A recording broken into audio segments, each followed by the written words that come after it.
Hello अस्सलाम वालेकुम friend, welcome है आपका हमारे इस चैनल पे। और जैसा कि आप सब जानते हैं कि कल हमने केमिस्ट्री स्टार्ट की हुई थी। तो उसके अंदर हमने क्या कुछ देखा था, वो ये था कि हमने केमिस्ट्री की डिफिनेशन करी। यानी हमने क्या कुछ देखा है पिछले लेक्चर के अंदर। मैं यहाँ पे एक शॉर्ट फॉर्म में आपको बता रहा हूँ, ताकि अगर वो आप लेक्चर अभी तक आपने नहीं देखा तो आप उसको देख लें। अच्छा, तो हमने क्या किया था, इंट्रोडक्शन किया था।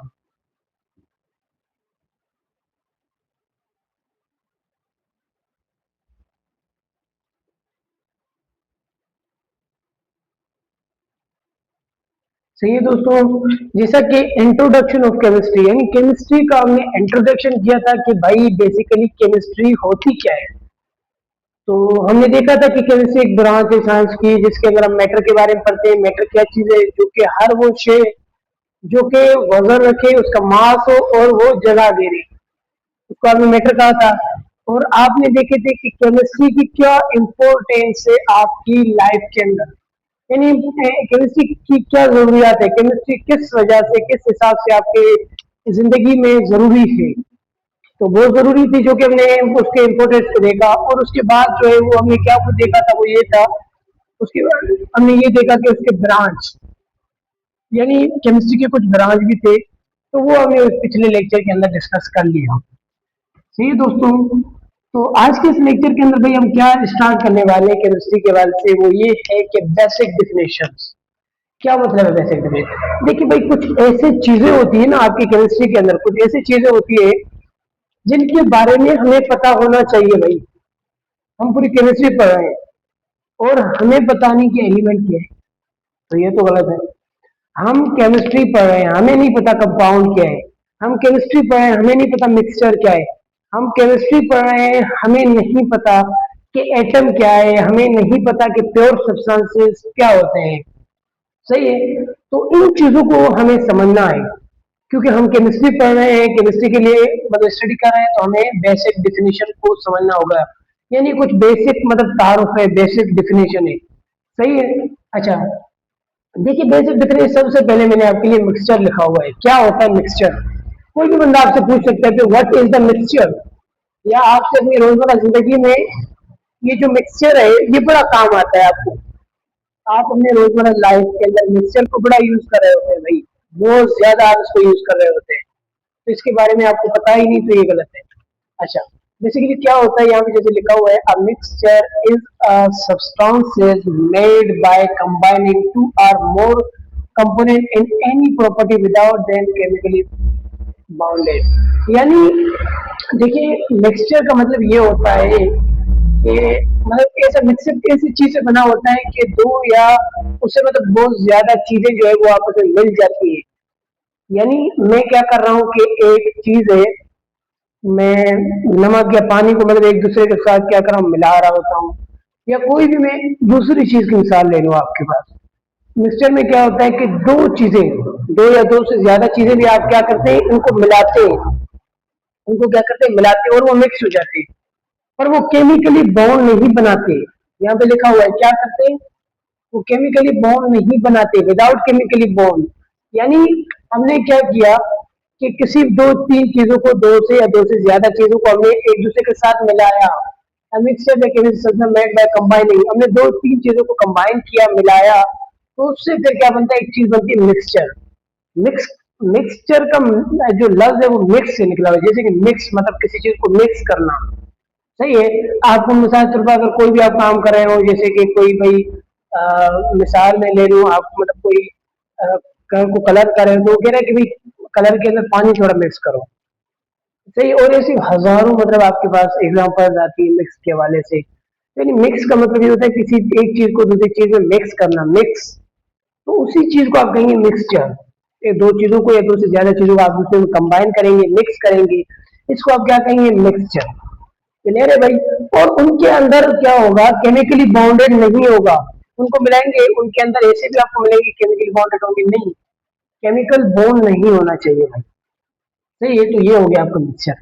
फर्स्ट बेसिक डिफिनेशन है, इसको आपने याद करना है भाई। अच्छा, सेकंड क्या है, प्योर सब्सटेंसेस। क्या मतलब प्योर? देखिए प्योर का मतलब तो आप जानते हैं कि कोई खालिस, मतलब खालिस, ऐसा चीज जो कि मतलब खालिस हो, सही है। अच्छा, खालिस हो। और सब्सटेंसेस मतलब वो कोई मतलब सब्सटेंसेस होते हैं, मादे वगैरह होते हैं, सही है। अच्छा, क्या मतलब है प्योर सब्सटेंसेस का? डिफिनेशन लिखी हुई है, आजा देख लेते हैं। यहाँ पे जैसे लिखा हुआ है, these exhibit uniform properties such as constant melting and boiling point and are further divided into element and component। क्या मतलब है भाई प्योर सब्सटेंस? देखिए, प्योर सब्सटेंसेस का मतलब ये होता है कि यूनिफॉर्म प्रॉपर्टी, यानी ऐसी मतलब प्योर सब्सटेंस उन सब्सटेंसेस को आप कह सकते हैं, प्योर सब्सटेंसेस उन सब्सटेंसेस को आप कह सकते हैं जिनकी प्रॉपर्टीज, यानी कोई भी ऐसे सब्सटेंस होता है उसकी खास प्रॉपर्टीज होती है, जैसे कि melting point, boiling boiling point. तो ये कह रहा है कि प्योर सब्सटेंसेस ये वो सब्सटेंसेस होते हैं जो कि यूनिफॉर्म, यानी यूनिफॉर्म प्रॉपर्टीज के साथ होते हैं, यानी उनके अंदर चेंजिंग नहीं होती। ऐसा नहीं है कि ऐसा एक सब्सटेंस है उसका क्या कर रहा है, बॉइलिंग पॉइंट चेंज हो रहा है, मेल्टिंग पॉइंट चेंज हो रहा है, तो उसको आप प्योर नहीं कह सकते। प्योर सब्सटेंसेस का मतलब क्या होता है, वो सब्सटेंसेस जो कि मेल्टिंग पॉइंट, बॉइलिंग पॉइंट उनका कांस्टेंट हो, उनका चेंज नहीं होगा, यानी उनका नुक्ता उबाल, नुक्ता खुलाव, नुक्ता उबाल से नुक्ता खुलाव, और मतलब आपका नुक्ता पिघलाव आप कह सकते हैं, नुक्ता खुलाव और नुक्ता पिघलाव, melting point and boiling point, सही है। ये क्या होगा, इनका चेंज नहीं होगा, कांस्टेंट होगा, बराबर होगा, सही है। अच्छा, और प्योर सब्सटेंसेस जो है वो फर्दर जो है वो डिवाइड हो रहे हैं दो चीजों के अंदर। क्लियर है भाई? प्योर सब्सटेंसेस उन सब्सटेंसेस को कहेंगे जो कि यूनिफॉर्म प्रॉपर्टीज के साथ होंगे, ऐसी प्रॉपर्टीज के साथ होंगे कि जिनकी प्रॉपर्टीज, जिनकी खुसूसियात, प्रॉपर्टीज नहीं माना खुसूसियात, जिनकी खुसूसियात चेंज नहीं होगी, सही है। अच्छा, पर प्योर सब्सटेंसेस मतलब दो तरह के मतलब होते हैं, दो टाइप्स के होते हैं, या दो मतलब दो चीजों में डिवाइड हो जाते हैं। एलिमेंट एक क्या है, प्योर सब्सटेंसेस है। कंपाउंड क्या है, एक प्योर सब्सटेंसेस है। अगर कोई बंदा आपसे पूछ रहा है what is the pure substances, आप उसको इजीली कह सकते हो कि ऐसा सब्सटेंस जिसकी प्रॉपर्टी कांस्टेंट रहे, जिसकी यूनिफॉर्म प्रॉपर्टीज हो, उनका नुकता मतलब आप कह सकते हैं कि बॉइलिंग पॉइंट, मेल्टिंग पॉइंट उनका कांस्टेंट हो, चेंज नहीं होगा, उनको आप एक प्योर सब्सटेंसेस। प्योर सब्सटेंसेस जो है वो फर्दर डिवाइड हो रहा है एलिमेंट और कंपाउंड। तो आपने क्या सोचना है कि प्योर सब्सटेंसेस जो है वो उसकी कांस्टेंट थी, तो इसका मतलब ये भी प्योर सब्सटेंसेस है, तो इनकी कंडीशन वही होगी। अच्छा, अब हम क्या करेंगे, एलिमेंट को समझेंगे कि बेसिकली एलिमेंट क्या होता है भाई। अच्छा, देखिए, एलिमेंट का मतलब क्या होता है कि an element is a pure substance, बिल्कुल। एलिमेंट जो है वो क्या है, एक प्योर सब्सटेंस है, जो कि मैं पहले आपको बता चुका हूँ। अच्छा, है वो सेम एटम। देखिए, एलिमेंट एक प्योर सब्सटेंस होता है जिसके अंदर सेम एटम्स होते हैं। ये एक बहुत ही खराब, बहुत ही मुश्किल टर्म है आपके पास, इसको समझना बहुत लाजमी है।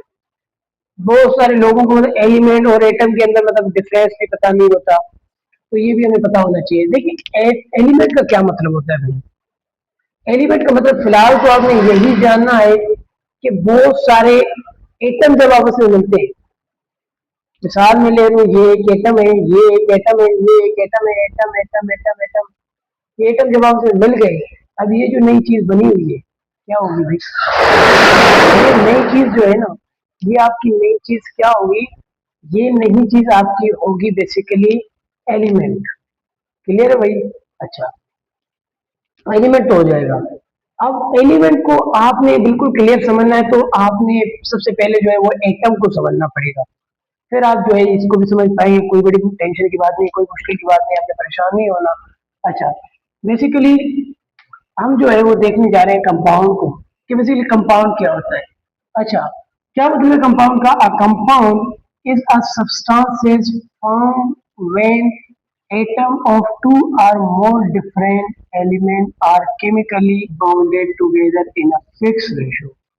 क्या मतलब है? यानी कंपाउंड जो है वो एक सब्सटेंस, ऐसा सब्सटेंस मतलब ऐसा सब्सटेंस है जो बनता है कैसे, जब atom of two or more different element, यानी एक एलिमेंट इधर है, एक एलिमेंट ये, एक एलिमेंट ये, डिफरेंट एलिमेंट के जब एटम आपस में मतलब आप जो है वो आते हैं, फिर वो क्या करते हैं कि आपके कंपाउंड बनाते हैं। और ये जो है आर केमिकली बाउंडेड, मतलब टूगेदर, मतलब ये एक दूसरे के साथ जो है वो केमिकली मतलब फिक्स होते हैं, बाउंड होते हैं, बिल्कुल जुड़े होते हैं आपके पास, सही है। अच्छा, देखिए कंपाउंड में जैसे कि मैं बात की कि ये एक एटम है, ये एक दूसरा एटम है, ये एक एलिमेंट से आया, ये दूसरा एलिमेंट से आया, ये दोनों आपस में जुड़े, ये कंपाउंड बन गया। क्लियर है भाई। अच्छा, तो इसके बाद जो है वो हम देखने जा रहे हैं एटम को। What is the atom? देखिए एटम जो है वो drive from the creek word, यानी क्रीक के वर्ड से, आप कह सकते हैं लातिनी वर्ड से जो है मतलब इसको हमने क्या किया है, ड्राइव किया है, सही है।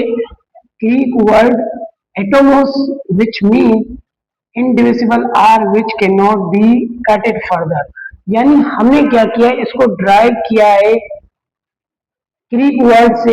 ग्रीक वर्ड कौन सा? एटोमस से ग्रीक वर्ड है, उससे हमने इसको ड्राइव किया हुआ है, जिसका मतलब है indivisible, or which can not be cutted, यानी एटोमोस से हमने क्या किया, इसको ड्राइव किया है, जिसका मतलब है कि वो डिवाइड नहीं हो सकता, या आप ऐसा कह सकते हैं कि ना काबिल तस्सीम, यानी एक ऐसा एटम है, एटोमोस का मतलब एक लफ्ज का मतलब यही होता है कि ना काबिल तस्सीम, यानी वो फर्दर तकसीम नहीं हो सकता, सही है।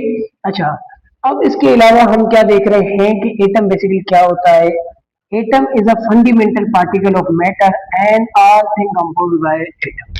देखिए एटम जो है वो एक फंडामेंटल यानी बुनियादी पार्टिकल है ऑफ मैटर का, यानी मैटर बन रहा है तो इसका मतलब किसके जरिए बन रहा है, एटम के जरिए बन रहा है भाई, इसीलिए हम इसको कहते हैं बुनियादी पार्टिकल, बुनियादी मतलब पार्टिकल आप इसको कह रहे हैं। और तमाम चीजें शुरू में एटम से ही मिलकर बनी होती है, एक इंसान भी है वो शुरू से एटम से मिलकर बना होता है, हर चीज जो है, हर चीज आपके एटम से मिलकर बनी होती है। अच्छा, एटम को समझने के लिए, चूंकि एटम इतना बड़ा लाजमी है, इतना जरूरी है कि भाई एक मतलब ऐसा चीज है जो कि मैटर को बना रहा है, मैटर क्या है, यूनिवर्स को बनाने में मतलब पार्टिसिपेट कर रहा होता है, तो इसको समझना भी लाजमी था। तो इसीलिए जॉन डेल्टन एक मतलब साइंटिस्ट थे, उन्होंने क्या किया कि एक थ्योरी पेश की, जिस थ्योरी का नाम है एटॉमिक थ्योरी, जो कि एक्सप्लेन कर रही है एटम को, यानी जो कि एटम के हवाले से मतलब हमें इंफॉर्मेशन दे रही होती है कि भाई एटम क्या होता है वगैरह वगैरह, ये हमें दे रही होती है। अच्छा, देखिए इस थ्योरी के अंदर तो बहुत सारे पॉइंट है, मैंने कुछ पॉइंट तो इस थ्योरी के लिए, कुछ पॉइंट दूसरी जगह से लिए है ना, तो मतलब आपको एटम को समझाना है इसीलिए। अच्छा, देखिए atom is a small unit, atom जो है वो सबसे छोटा से छोटा जरा होता है, समझ गए भाई आप। अच्छा, atom building block of matter, यानी एटम जो है बिल्डिंग ब्लॉक ऑफ मैटर है, यही बात मैंने यहाँ की है। यानी मैटर बन रहा है किसकी वजह से बन रहा है भाई, एटम की वजह से, तो इसीलिए एटम क्या है, बिल्डिंग ब्लॉक है, यानी बनाने वाला क्या है, ये एक एटम एटम एटम एटम, ये एक एटम आ गया, एटम एटम एटम एटम, ऐसे एटम मिले तो मैटर बन गया, सही है भाई। अच्छा, कैन नॉट सी मिकाइल, हम इनको अपनी आंखों से नहीं देख सकते क्योंकि छोटे से छोटा जरा होता है भाई। अच्छा, atom compose bye smaller particle, atom जो है मजीद छोटे पार्टिकल से मिलकर बना होता है, उन पार्टिकल को हम क्या कहते हैं, इलेक्ट्रॉन, प्रोटॉन, न्यूट्रॉन। क्लियर है भाई। अच्छा, एटम किससे बना हुआ है, तीन पार्टिकल से। कोई भी आपसे पूछ सकता है कि एटम भाई कैसे बना हुआ है, एटम तीन पार्टिकल से मिलकर बना होता है, तीन बुनियादी जर्राओं से मिलकर बना होता है, सही है, इलेक्ट्रॉन, प्रोटॉन, न्यूट्रॉन। क्लियर है भाई। अच्छा, इसके बाद हम क्या देखने जा रहे हैं, इलेक्ट्रॉन जो है, ये तो मतलब एक आपके इंफॉर्मेशन के बाद से, वैसे ये एटॉमिक थ्योरी के अंदर आप नहीं पढ़ेंगे। इलेक्ट्रॉन रिवॉल्व अराउंड न्यूक्लियस, सही है। इलेक्ट्रॉन जो होते हैं, ये एक एटम है, बहुत सारे शेल होते हैं, सही है। हम मिसाल लेने के ये एक न्यूक्लियस है, सही है।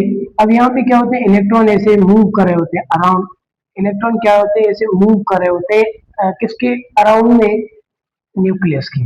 अच्छा, इसके अलावा से प्रोट और इनके ऊपर जो है वो नेगेटिव चार्ज होता है, नेगेटिव चार्ज, इलेक्ट्रॉन के ऊपर नेगेटिव चार्ज।